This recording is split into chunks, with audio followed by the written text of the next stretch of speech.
धीरे चलना है मुश्किल तो जल्दी ही सही, आंखों के किनारों में बहाने ही सही।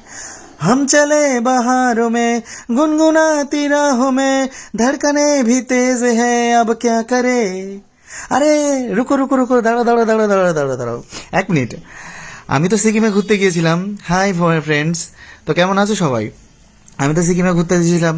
তো কোথায় যাচ্ছো আমার ভিডিওটা না দেখে? আমি তো কথা দিয়েছিলাম যে সিকিমে ভিডিও করব এবং খুব তাড়াতাড়ি নিয়ে চলে আসব।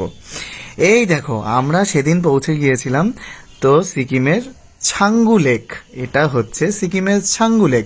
এই দেখো, তখন আমি সেলফি স্টিক নিয়ে গেছিলাম এবং আমার ড্রেসটা কেমন হয়েছে বলো? সবাই অনেকে কিন্তু আমার ড্রেসটা অ্যাপ্রিসিয়েট করেছে, আমার এই ওভারকোটটা। তারপর আমার চশমাটা কেমন হয়েছে। আর আমরা চশমা কেন পরি জানো উপরে? কারণ সানলাইটটা পুরো ডিরেক্ট আমাদের চোখে আসে। ভাই, তোমরা যারা পাহাড়ে যাওনি তাদের জন্য এটাই যে অবশ্যই সানগ্লাস নিয়ে যাবে, কারণ সূর্য রশ্মি পুরো ডিরেক্ট তোমার চোখে এসে পড়ে, যার জন্য তোমার চোখ খারাপ হয়ে যেতে পারে। আমরা সমতল ভূমিতে থাকি, তো সূর্য রশ্মিটা মাথার উপরে পড়ে। এই দেখো ছাঙ্গু লেকের এখানে আমি ভিডিও করে গেছি নিজেকে সেলফি নিয়ে, তোমরা দেখতেই পাচ্ছ। ছাঙ্গু লেকের তখন ব্যাপক ঠান্ডা 3 ডিগ্রি সেলসিয়াস ছাঙ্গু লেকের জলের মধ্যে। এই বড় বড় চাই বরফ ছিল। আমার তো ইচ্ছা হচ্ছিল একটুখানি বরফের মধ্যে নামার, কিন্তু আমি নামতে পারিনি।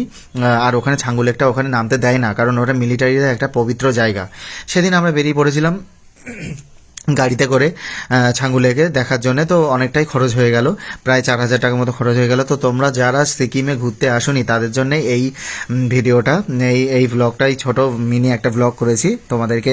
সিকিম কত সুন্দর দেখতে, সেই জন্য তোমাদেরকে দেখার জন্য। আর পিছনে যে পাহাড়টা দেখছো না, অসাধারণ। ওইটা যে শীতের টাইমে বরফে পুরো ঢেকে পুরো পাহাড়টা পুরো অসাধারণ একটা ভিউ নেয়, যাতে মানে দেখে মনে হয় কি যে একটা লবণের কে যেন একটা সারা লবণ ফেলে দিয়েছে পাহাড়ের উপরে, লবণের চাই লবণ ফেলে দিয়েছে।